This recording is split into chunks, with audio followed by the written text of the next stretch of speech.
Hi friends, good morning. Previous வீடியோவில் வந்து பார்த்தீங்க அப்படின்னா ஒரு எல்இடி ஆன் பண்ணுறதுக்கான ப்ரோக்ராம் பார்த்துருப்போம். இந்த வீடியோவில் வந்து பார்த்தீங்க அப்படின்னா எல்இடி பிளிங்க்குக்கான ப்ரோக்ராம் பற்றி பார்ப்போம். சரி வாங்க வீடியோக்குள்ளே போகலாம். இப்போ இந்த யூடியூப் சேனல் நீங்கள் ஃபஸ்ட் டைம் வாட்ச் பண்ணுறீங்க அப்படின்னா கீழே இருக்க ரெட் கலர் ஐக்கானை ப்ரெஸ் பண்ணி சப்ஸ்கிரைப் பண்ணிக்கோங்க. கூடவே பக்கத்தில் இருக்க பெல் ஐக்கானை ப்ரெஸ் பண்ணி ஆல்னு கொடுத்துங்க. அப்போ தான் நம்ம யூடியூப் சேனலில் போடுற வீடியோஸ் உங்களுக்கு இமீடியட் நோட்டிஃபிகேஷன் வந்து அப்டேட் ஆகும். இப்போ என்ன பண்ணுறேன் அப்படின்னா STMCubeID இந்த சாஃப்ட்வேர் வந்து நான் ஓப்பன் பண்ணுறேன். ஓகே, இப்போ STMCubeID அப்படிங்கிறத நம்ம வந்து ஃப்ரீ டிஃபனாக வந்து இந்த சாஃப்ட்வேர் யூஸ் பண்ணிகிட்டு இருக்கோம். அதில் வந்து STMCubeID அப்படிங்கிறத நான் ஓப்பன் பண்ணுறேன். இதில் லான்ச். ஓகே, இதில் வந்து நான் என்ன பண்ணேன் அப்படின்னா அந்த லொக்கேஷன் எல்லாமே மாறி இருக்கும். அது வந்து இஷ்யூ கிடையாது. நம்ம வந்து எந்த லொக்கேஷனில் மாற்றணுமோ அந்த லொக்கேஷன் வந்து மாற்றிக்கலாம். ஓகே, நான் ஒரு வேளை இந்த ஒர்க் ஸ்பேஸ் வந்து நான் பார்க்கலாம் அப்படின்னா என்ன பண்ணலாம், நம்ம ஃபைல் கிரியேட் பண்ணுற இடத்துல கூட ஃபைல் நேம் கொடுப்போம் பாருங்க, அந்த இடத்துல கூட நம்மளால் மாடிஃபை பண்ண முடியும். அது எப்படின்னு நான் உங்களுக்கு சொல்கிறேன். ஓகே, இப்போ என்ன பண்ணுறேன், ஒரு புது ப்ராஜெக்ட் ஃபைல் கிரியேட் பண்ணலாம். ஃபைலில் நியூ STM32 ப்ராஜெக்ட். ஓகே, இது வந்து கிளிக் பண்ணுங்கள். உங்களுக்கு பேக் எண்டில் என்னென்ன சாஃப்ட்வேர்ஸ் வேணுமோ நீங்கள் இன்டர்நெட் கனெக்ட் பண்ணிக்கும் போது உங்களுக்கு டவுன்லோட் ஆகிடும். ஓகே, இதில் எந்த இஷ்யூ இல்லை. மேபி நீங்கள் வந்து ஆஃப்லைன் மோடு வேணும் அப்படின்னா ஆஃப்லைன் மோட்லையும் யூஸ் பண்ணலாம்.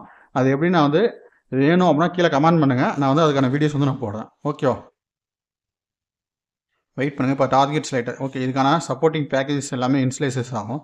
வெயிட் பண்ணுங்கள். அதே மாதிரி ப்ரீவியஸாக எடுத்த வீடியோஸில் யாருக்காவது டவுட்ஸ் இருந்துச்சு அப்படின்னா தாராளமாக கீழே கமெண்ட் பண்ணுங்கள். அந்த கமெண்ட்டுக்கு நான் ரிப்ளை பண்ணுறேன். ஓகே, அந்த ஃபேவரட் ஐக்கானை ப்ரெஸ் பண்ணோம் அப்படின்னா நம்ம என்ன பண்ணுவோம், நம்ம எந்த கண்ட்ரோல் யூஸ் பண்ணுறோமோ அந்த கண்ட்ரோல் வந்து செலக்ட் பண்ணிப்போம். Okay, STM32F401CBU3. ஓகே, அதில் வந்து நெக்ஸ்ட்டு கொடுத்தாரேன். நெக்ஸ்ட்டு கொடுத்துட்டு இந்த இடத்துல பார்த்தீங்கன்னா யூஸ் டிஃபால்ட் லொக்கேஷன் அப்படின்னுக்கா, இது வந்து நான் ரிமூவ் பண்ணிவிட்டு இப்போ என்ன பண்ணலாம், நம்ம எந்த டேரக்டரி வந்து நம்ம லோட் பண்ணணுமோ அந்த டேரக்டரிக்கு நம்ம போயிடலாம். ஓகே, இப்போ எக்ஸாம்பிள் நம்ம என்ன பண்ணோம், மை ஃபைல்ஸில் நியூ வால்யூம் டியில் மை ஃபைல்ஸில் ஓகே STM32F401CB இதில் வச்சு என்ன பண்ணோம், செலக்ட் ஃபோல்டர் கொடுத்தோம். அதுக்கு மேலே நம்ம என்ன பண்ணலாம், இருக்க எல்இடி டாகல் இந்த 2-3 ஃபைலில் நம்ம என்ன பண்ணலாம், டெலிட் பண்ணிடலாம். ஓகே, இப்போ என்ன பண்ணலாம், இந்த எல்இடி டாகல் 2 ஃபைல் இருக்குது. ஒவ்வொரு ஃபைலும் வந்து என்ன பண்ணலாம், டெலிட் பண்ணலாம். ஓகே ஓகே, அதில் சம்திங் கோட் இருக்குது, அது வந்து கிடையாது, நமக்கு வந்து அது தேவையில்லை. என்ன பண்ணேன், 2 ஃபைலுமே டெலிட் பண்ணிக்கிறேன். நமக்கு வந்து தேவையில்லை. ப்ரீவியஸாக நம்ம பார்த்தா எல்இடி ஆன் மட்டும் தான் நமக்கு போதும், மற்ற ஃபைல்ஸ் எதுவுமே நமக்கு தேவையில்லை. ஓகே, இப்போ என்ன பண்ணிட்டேன், இந்த STM32F401CB இந்த ஃபைலை வந்து கிளிக் பண்ணுறேன். கிளிக் பண்ணி ஃபைல் நேம் ஃபோல்டர் நேம் வந்துருச்சு. இப்போ செலக்ட் ஃபோல்டர். இப்போ கொடுத்துட்டு என்ன பண்ணலாம், யூஸ் டிஃபால்ட் லொக்கேஷன் அப்படின்னு நம்ம கிளிக் பண்ணிடலாம். யூஸ் டிஃபால்ட் லொக்கேஷன் வந்து ரிமூவ் பண்ணிடலாம். ஏன்னா யூஸ் டிஃபால்ட் லொக்கேஷனாக இங்கே ஒர்க் ஸ்பேஸில் நீங்கள் கண்டினியூஸாக மாற்றிருந்தால் மட்டும் தான் அது மாறும். இல்லைனா நியூ வால்யூம் டியில் மை ஃபைல்ஸில் STM32F401CBயில் வந்து செலக்ட் ஃபோல்டர் கொடுத்துங்க. கொடுத்துட்டு இப்போ என்ன பண்ணலாம், உங்களுடைய ப்ராஜெக்ட் நேம் வந்து எல்இடி டாகல். ஓகே, நம்ம என்ன பண்ணுவோம், ஒரு எல்இடி பிளிங்க் பண்ண வைக்க போகிறோம். அப்போ என்ன பண்ணலாம், LED_blink. ஓகே, நேம் வந்து எல்இடி பிளிங்க்னு கொடுத்துட்டேன். அடுத்து என்ன பண்ணலாம், நம்ம வந்து ஃபினிஷ் கொடுத்துடலாம். ஓகே, இங்கே வந்து எம்டி ஒரு நிமிஷம் ஸ்டாட்டிக் லைப்ரரி. ஓகே, இங்கே வந்து யூஸ் டிஃபால்ட் லொக்கேஷன் மட்டும் தான் நமக்கு வந்து ஃபினிஷ் ஆப்ஷன் ஷோ ஆகுது. ஓகே, இதெல்லாம் நமக்கு ஒன்றும் இஷ்யூ கிடையாது. நம்ம என்ன பண்ணலாம், இந்த ஃபைல் லொக்கேஷன் வந்து நம்ம சேஞ்ச் பண்ணிக்கலாம். ஓகே, இப்போ ஃபினிஷ் கொடுத்துட்றேன்.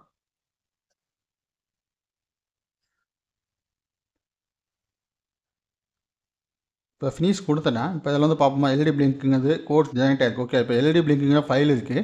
ஆனால் includes INC SRC start up then STM32F401CB UX flash ID. Okay, இந்த ஃபைல் வந்து நமக்கு ஷோ ஆகலை.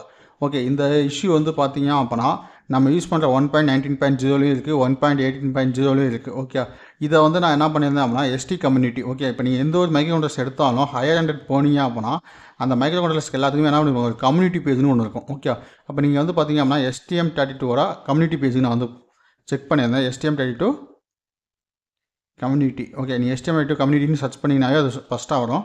அதாவது STMmicroelectronicscommunity.com அப்படின்னு இருக்கும். ஓகே, ஹோம்னு இருக்கும். இதுக்கு வந்துடுங்க. இதில் வந்துட்டு டெவலப்பர். ஓகே, இது மாதிரி நிறையா இருக்கும். இதில் வந்து நீங்கள் பார்த்தீங்க அப்படின்னா உங்களுக்கு டெவலப்பர் கம்யூனிட்டி நம்ம பண்ணால் நீங்கள் டேரெக்டாக இங்கே வந்துருச்சு. ஓகே, இப்போ இங்கே வந்து பார்த்தீங்க அப்படின்னா .ioc நாட் கிரியேட்டட். ஓகே, இதில் வந்து பார்த்தீங்க அப்படின்னா STM32 target project type is empty and not generating .ioc file. Okay, IOC file is not generating. இது என்னன்னா இப்போ ரீசெண்டாக நிறையா பேருக்கு வந்து என்ன இருக்குது, இந்த இஷ்யூ வந்து வந்திருக்கு. இதில் வந்து என்ன சொல்லியிருக்காங்க அப்படின்னா இந்த இஷ்யூ வந்து நான் கிளிக் பண்ணி பார்த்துங்க, இந்த IOC ஃபைல் ஜெனரேஷன் வந்து மிஸ்ஸிங்காக இருக்குது. 15/7/2025 கொஸ்டின் கேட்டுருக்காங்க. அதுக்கு வந்து அவங்க தரப்பில் வந்து ரிப்ளை கொடுத்துருக்காங்க. என்ன சொல்லியிருக்காங்க அப்படின்னா அதுக்கு வந்து ஏன்னா ஒரு சில ஃபைல்ஸ் வந்து ரிமூவ் பண்ண சொல்லியிருக்காங்க. அந்த ஃபைல்ஸ் எல்லாமே நான் ரிமூவ் பண்ணியும் பார்த்துட்டேன். எனக்கு என்ன ஆகலை, அந்த இஷ்யூ வந்து ஷார்ட் அவுட் ஆகலை. ஓகே, அப்போ அதுக்காக என்ன பண்ணியிருந்தேன் அப்படின்னா இந்த 4 ஃபைல்ஸ் வந்து ரிமூவ் பண்ண சொல்லியிருந்தாங்க. ஓகே, இது எங்கே இருக்கும் அப்படின்னா நம்மளுடைய விண்டோஸ் லேப்டாப்பாக இருந்துச்சு அப்படின்னா யூசர்ஸில் அட்மினில் STM Cube MX, STM Cube ID, STM Cube Finder, மெட்டாடேட்டாங்கிறது நம்மளுடைய ஒர்க் ஸ்பேஸ் டேரக்டரி இருக்கும். இந்த ஃபைல் எல்லாமே நான் வந்து ரிமூவ் பண்ணி பார்த்தேன். ரிமூவ் பண்ணி எனக்கு என்ன ஆகலாம், அந்த .ivoc ஃபைல் வந்து வரல. ஒரு சிலர் வந்து என்ன பண்ணியிருந்தாங்க அப்படின்னா கமெண்ட் பண்ணும்போது ஹையர் வெர்ஷன் வந்து நீங்கள் யூஸ் பண்ணுங்கள். ஓகே, இந்த மாதிரி உங்களுக்கு நமக்கு ஷோ ஆச்சு. அதே மாதிரி ஹையர் வெர்ஷன் வந்து இப்போ நீங்கள் 1.19.0 யூஸ் பண்ணுறீங்க அப்படின்னா நீங்கள் வந்து அடுத்த வெர்ஷன் வந்து யூஸ் பண்ணுங்கள். இப்போ நான் 18 யூஸ் பண்ணால் 19.0 வந்து யூஸ் பண்ணுங்கள், உங்களுக்கு சால்வ் ஆகும்னு சொன்னாங்க. அதே மாதிரி நம்மளும் அந்த ஃபஸ்ட் டே வீடியோவில் வந்து பார்த்துருப்போம். ஒரு இப்போ எக்ஸாம்பிள் ஃபைல் கிரியேஷன் வந்து நம்ம பார்த்தோம். அதில் வந்து நமக்கு .ivoc ஃபைல் வரல. அதனால் என்ன பண்ணுவோம், செகண்ட் டே வந்து நான் 19.0 லேட்டஸ்ட் வெர்ஷன் வந்து இன்ஸ்டால் பண்ணுங்கன்னு சொன்னேன். அதில் சால்வ் ஆச்சு. ஆனால் மறுபடியும் அதே இஷ்யூ வந்துருச்சு. அப்படின்னா என்ன பண்ணிட்டேன் அப்படின்னா நான் வந்து டேட்டா செப்பரேட்டாக இன்னொரு சாஃப்ட்வேர் வந்து நான் டவுன்லோட் பண்ணுவேன். Okay, Cube MX. ஓகே, இந்த சாஃப்ட்வேர் வந்து பார்த்தீங்க அப்படின்னா நீங்கள் டேரெக்டாக சேம் அதே நீங்கள் என்ன பண்ணலாம், கூகுள் க்ரோமில் போய்ட்டு STM Cube MX அப்படின்னு சர்ச் பண்ணுங்கள். ஓகே, இப்போ இங்கே பாருங்கள், அடுத்து நியூ டேப் போட்டு STM32 Cube MX. ஓகே, அந்த Cube MXன்னு சர்ச் பண்ணுறேன். இதில் வந்து பார்த்தீங்க அப்படின்னா ஃபஸ்ட்டாகவே உங்களுக்கு ஷோ ஆகும். அப்போ STM32 Cube MX STM32 Cube installation code generator அப்படின்னு ஒரு டூல் இருக்கும். அதை வந்து கிளிக் பண்ணுங்கள். கிளிக் பண்ணிங்க அப்படின்னா சேம் இதே மாதிரி உங்களுடைய பேஜுக்கு வரும். இங்கே வந்து கொஞ்சம் லோடிங் ஆகும், வெப்சைட் வந்து லோடிங் ஆகும், கொஞ்சம் வெயிட் பண்ணுங்கள். இதில் கெட் சாஃப்ட்வேர் அப்படின்னு இருப்பாங்க. இந்த கெட் சாஃப்ட்வேர் வந்து நீங்கள் கிளிக் பண்ணிங்க அப்படின்னா உங்களுடைய சாஃப்ட்வேர் பேக்கேஜுக்கு வந்து போகும். அப்போ சாஃப்ட்வேர் பேக்கேஜுக்கு போயிடுச்சு அப்படின்னா இங்கே வந்து பார்த்தீங்க அப்படின்னா STM Cube MX விண்டோஸ்க்கு வேணுமா, மேக்குக்கு வேணுமா, லினக்ஸ்க்கு வேணுமா இருக்கும். இந்த சாஃப்ட்வேர் வந்து நீங்கள் டவுன்லோட் பண்ணி நீங்கள் இன்ஸ்டால் பண்ணுங்கள். நான் ஆல்ரெடி என்ன பண்ணிக்கிறேன், டவுன்லோட் பண்ணிருப்பாங்க Ctrl+J. ஓகே, Ctrl+Jயில் வந்து நான் இல்லை, வெயிட் பண்ணுங்கள். நான் டவுன்லோட்ஸ் வந்து உங்களுக்கு ஷோ பண்ணி காமிக்கிறேன். ஓகே, என்னுடைய ஃபைல்ஸ் வந்து நான் கிளிக் பண்ணுறேன். இதில் டவுன்லோட்ஸ் அப்படின்னு இருப்பாங்க. இந்த டவுன்லோட்ஸில் வந்து பார்த்தீங்க அப்படின்னா நமக்கு வந்து ஷோ ஆகும். வெயிட் பண்ணுங்கள், டவுன்லோட்ஸ் வந்து நான் கிளிக் பண்ணுறேன். டவுன்லோட்ஸில் வந்து பார்த்தீங்க அப்படின்னா STM Cube MX நமக்கு இருக்குது. ஓகே, இப்போ STM Cube MX ஜிப் ஃபைலாக இருக்குது. அதை அன்ஜிப் பண்ணி நான் என்ன பண்ணுங்கள், சாஃப்ட்வேர் வந்து நான் இன்ஸ்டால் பண்ணேன். இன்ஸ்டால் பண்ணும்போது நமக்கு இந்த லோகோ வந்து வந்துடும். ஓகே, நெக்ஸ்ட் வீடியோவில் வந்து இந்த STM Cube MX வந்து நம்ம எப்படி யூஸ் பண்ணுறது, அந்த .ivoc ஃபைலோட எரர் வந்து நம்ம என்ன பண்ணலாம், ஷார்ட் அவுட் பண்ணிடலாம். ஓகே, இந்த எரர் வந்து இப்போ ஷார்ட் அவுட் ஆகிடுச்சு.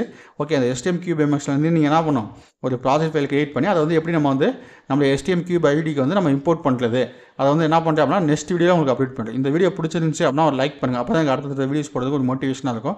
அதே மாதிரி இந்த வீடியோவில் ஏதாவது டவுட் இருந்துச்சு அப்படின்னா தாராளமாக கீழே கமெண்ட் பண்ணுங்கள். அந்த கமெண்ட்டுக்கு நான் ரிப்ளை பண்ணுறேன். Okay guys, thank you.